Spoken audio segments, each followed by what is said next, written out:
نماز کے فرائض کتنے ہیں؟ 7۔ ایسے ترتیب سے چلیے گا۔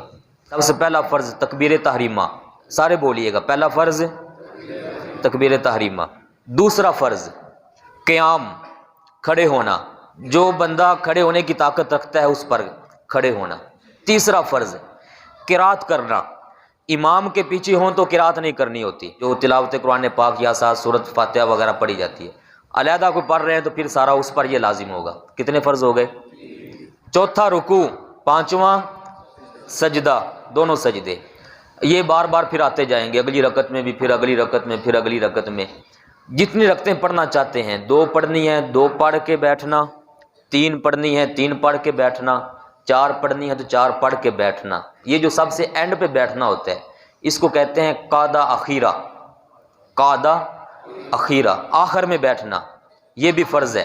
اور 7واں فرض ہوتا ہے نماز سے نکلنا، اس کو کہتے ہیں خروج بسنعی، خروج بسنعی۔ کتنے فرض ہو گئے؟ 7۔